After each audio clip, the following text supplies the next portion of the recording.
You see it before you even know what you're looking at.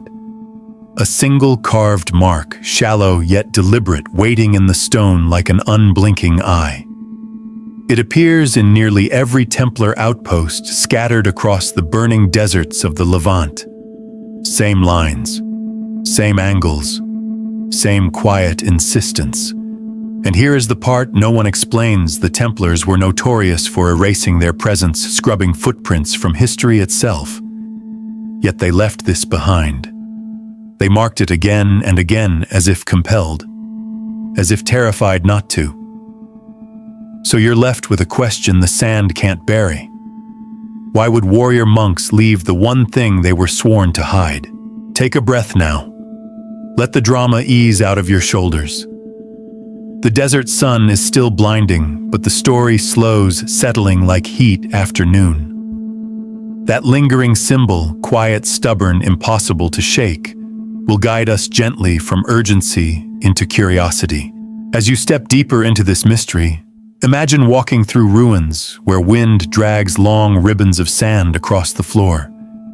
The stones feel older than the order that once guarded them, yet the marks carved into those surfaces remain strangely sharp. The Templars weren't careless men. They were strategic, disciplined, meticulous to the point of obsession. Every choice meant something. Every omission meant even more. So when a single repeated emblem remains carved into door frames, hidden under roof beams, and burned into wooden chests, you know you're dealing with intention, not accident.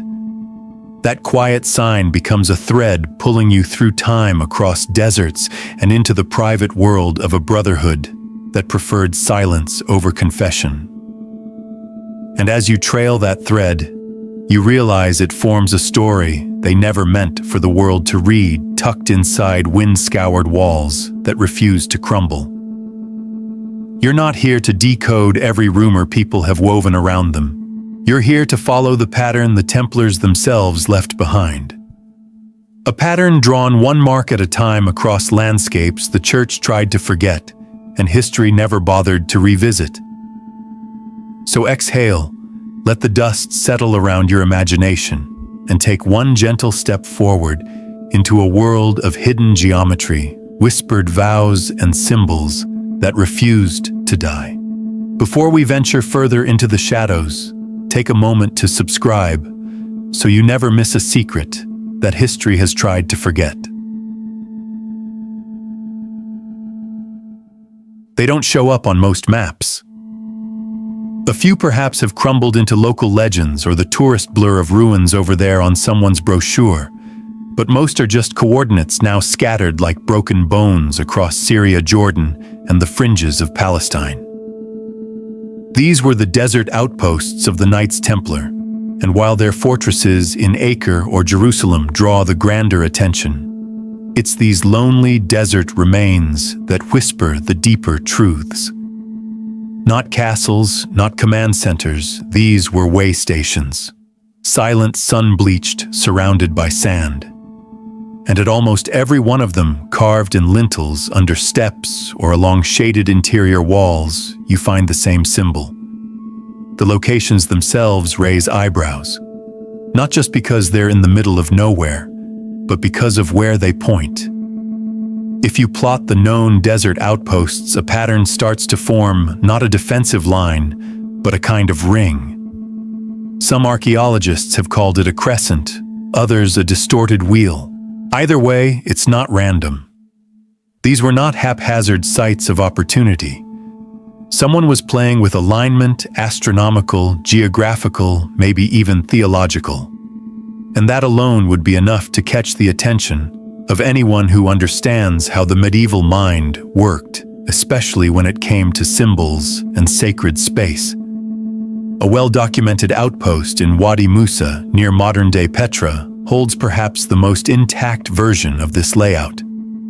Beneath its weathered archways and crumbling water channels, the building's bones tell you everything: narrow sleeping quarters for no more than 6 men. A small prayer chamber oriented slightly off from true east, and in the deepest part of the inner wall, what remains of the carved mark. It's faint, as though scrubbed in anger and haste. But it's still there. It's not the kind of place that speaks of glory or grandeur. No towering walls, no battlements. Just enough stone to offer shade, store dry grain, and keep watch over something. There's a temptation to assume these were merely resupply posts, mundane rest stations on long desert roads. But here's the twist: they don't follow the supply routes. In fact, most are built at odd angles to them, sometimes miles out of the way, perched on ridges or facing empty stretches of land with no strategic value unless you were measuring something else. This odd placement has led to more than one heated debate in Templar circles. Some claim the order was conducting land surveys for future crusades, which feels both plausible and overly bureaucratic for men known to travel with nothing but a cloak and a sword.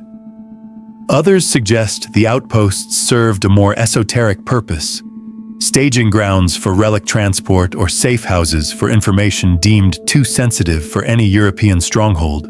One theory, quietly persistent, suggests these sites formed a kind of invisible cathedral, a holy geometry laid out across the land, meant to anchor something spiritual in a place that already pulsed with ancient power. And it's not just Templar lore that points this way. In 19th century Ottoman military records, yes, someone finally read them, there's mention of strange foundations found during desert patrols, places where compasses spun or animals refused to drink. At one ruined site near Ma'an, an officer noted a carved stone with crossed lines like a bird with bent wings. No one thought much of it at the time. The stone was likely sold or used to patch a stable, but the description, it matches one of the earliest versions of the Templar symbol we're chasing. The question no one seems eager to answer is this: why bother carving anything at all? If the Templars were trying to be discreet, these remote sites gave them perfect cover.